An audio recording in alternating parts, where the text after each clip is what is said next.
सूचना केवल हमारे विचार हैं, वित्तीय सलाह नहीं। निर्णय लेने से पहले खुद शोध करें। किसी भी लाभ या हानि के लिए हम उत्तरदायी नहीं हैं। आज हम देख रहे हैं एमी ऑर्गेनिक्स लिमिटेड के 2024-25 Q3 की consolidated financial performance. Starting with the sales, पिछले क्वार्टर से सेल्स में 11.45% का इंक्रीज हुआ है, मगर कंपनी ने पिछले साल के मुकाबले 65.21% का सेल्स इंक्रीज रिपोर्ट किया। Expenses 4.3% quarter on quarter increase हो गए हैं, जो साल भर का 47.43% के राइज के साथ अलाइन करता है। क्वार्टरली एक्सपेंसेस के कंपैरिजन में सेल्स इंक्रीज होना दिखाता है कंपनी ने अच्छा परफॉर्म किया। ईयरली कंपैरिजन दिखाता है कि कंपनी ने इस साल अपनी परफॉर्मेंस में सुधार किया है। इस पीरियड में कंपनी की ऑपरेटिंग प्रॉफिट परफॉर्मेंस स्टेबल रहा और पिछले साल के मुकाबले अप्रॉक्स 2 गुना तक इंक्रीज हुआ। Quarter on quarter around 40.37% increase हुआ। Operating profit margin OPM annual basis पे 9.04% से इंक्रीज हुआ है, मगर क्वार्टरली ऑपरेटिंग प्रॉफिट मार्जिन 5.14% से इंक्रीज हुआ है। एक्सेप्शनल आइटम्स को ऐड करके अदर इनकम पिछले क्वार्टर के कंपैरिजन -80.19% गिर गई, बावजूद इसके कि ईयरली डिक्लाइन -52.16% है। इंटरेस्ट एक्सपेंसेस पिछले क्वार्टर से 38% अप हुआ, लेकिन ईयर ओवर ईयर डिक्रीज -72.83% है। डिप्रिशिएशन कॉस्ट्स में क्वार्टरली -7.47% का डिक्लाइन देखने को मिला और ईयरली बेसिस पे 68.09% का इंक्रीज देखने को मिला। प्रॉफिट बिफोर टैक्स एनुअली 167.22% बढ़ा, लेकिन प्रीसीडिंग क्वार्टर से 26.58% बढ़ा। इस साल कंपनी ने 24.85% टैक्स पे किया और क्वार्टरली कंपनी ने 28.25% टैक्स पे किया। नेट प्रॉफिट ने ईयर ऑन ईयर 155.19% का इंक्रीज दिखाया, लेकिन लास्ट क्वार्टर से 20.97% का इंक्रीज हुआ है।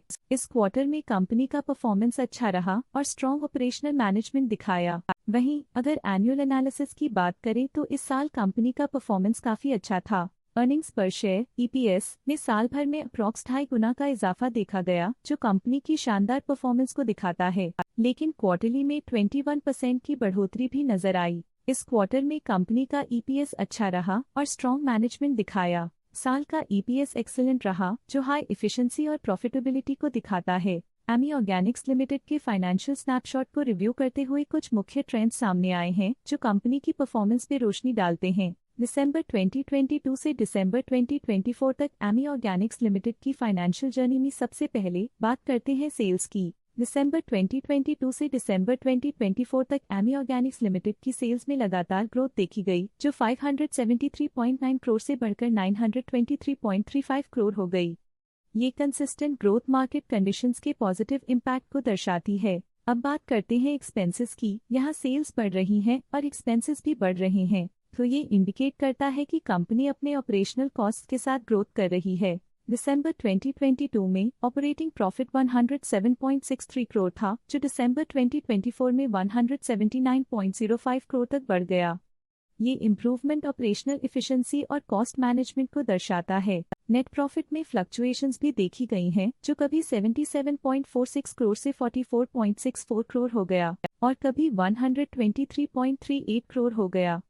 ये इंडिकेट करता है कि कंपनी को मार्केट वॉलेटिलिटी और इंटरनल चैलेंजेस के साथ डील करना पड़ रहा है। कुछ पीरियड्स में EPS में भी फ्लक्चुएशन देखी गई है, जो कभी 31.25 के आसपास रहा और कभी थोड़ा इम्प्रूव या डिक्लाइन हुआ। ये इंडिकेट करता है कि कंपनी को अपनी अर्निंग्स को स्टेबल रखने के लिए कंसिस्टेंट एफर्ट्स की जरूरत है। ये positive performance Ami Organics Limited के लिए एक इंकरेजमेंट है, जो कंपनी की इफेक्टिव स्ट्रेटेजिक प्लानिंग और फाइनेंशियल मैनेजमेंट को हाईलाइट करती है और ये दर्शाता है कि अगर ये मोमेंटम बरकरार रखा जाए तो आने वाले समय में और भी ज्यादा ग्रोथ और स्टेबिलिटी हासिल की जा सकती है। चलिए अब बात करते हैं शेयर होल्डिंग पैटर्न की। एमी ऑर्गेनिक्स की शेयर होल्डिंग रिपोर्ट्स कुछ इस प्रकार की हैं, जो दिसंबर 2024 के 31 तक चलता है। ये रिपोर्ट कंपनी के शेयर्स की डिटेल्ड जानकारी देता है, जिसमें promoters, promoter groups, foreign investors, public investors और सरकारी एंटिटीज शामिल हैं। प्रमोटर्स शेयर होल्डिंग 2024 के सितंबर में 35.97% से 2024 के दिसंबर में 35.96% तक डिक्रीज हो गया। ये डिक्रीज दिखाता है कि इस टाइम पीरियड में कंपनी पे प्रमोटर्स का कंट्रोल कमजोर हुआ है। पब्लिक हेल्थ शेयर्स का परसेंटेज 2024 के सितंबर में 30.23% से 2024 के दिसंबर में 28.27% तक डिक्रीज हो गया। इस डिक्रीज से साफ है कि इस टाइम पीरियड में कंपनी में पब्लिक का हिस्सा डिक्रीज हुआ है। DII डोमेस्टिक इंस्टीट्यूशनल इन्वेस्टर्स ने अपना शेयर होल्डिंग सितंबर 2024 में 19.93% से दिसंबर 2024 में 20.24% तक इंक्रीज किया। ये बताता है कि डोमेस्टिक इंस्टीट्यूशंस ने कंपनी में अपना इंटरेस्ट 0.31% तक इंक्रीज किया है। FII फॉरेन इंस्टीट्यूशनल इन्वेस्टर्स ने अपना शेयर होल्डिंग सितंबर 2024 में 13.87% से दिसंबर 2024 में 15.52% तक इंक्रीज किया। ये बताता है कि फॉरेन इंस्टीट्यूशंस ने कंपनी में अपना इंटरेस्ट 1.65% तक इंक्रीज किया है। दोनों के और 2024 के दिसंबर में गवर्नमेंट ओनरशिप में एक नोटेबल इंक्रीज देखा 0.01% तक बढ़ गई, जो इंडिकेट करता है कि इस समय में गवर्नमेंट का पोजीशन कंपनी में मजबूत होता जा रहा है। ये था कंपनी का करंट शेयर होल्डिंग पैटर्न। आइए देखते हैं इस क्वार्टर के प्रमोटर डील्स ने बाजार को किस तरह प्रभावित किया है। 13 नवंबर 2024 को छगन रामजी वाघसिया ने 3.4 लाख शेयर्स एग्जिट कर लिए।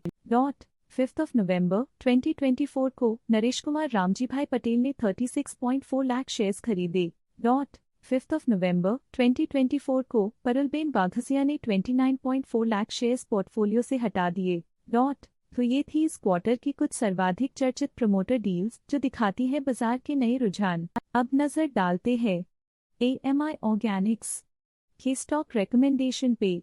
स्टॉक का करंट प्राइस 2256.85 रुपीस चल रहा है। KR चोकसी ने स्टॉक की बाय रिकमेंडेशन दी थी।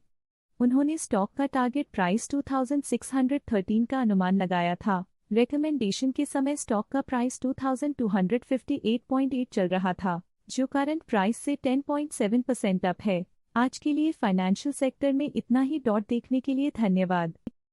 स्टॉक लेटेस्ट न्यूज अपडेट के लिए चैनल को सब्सक्राइब करें और वीडियो को लाइक एंड शेयर करें।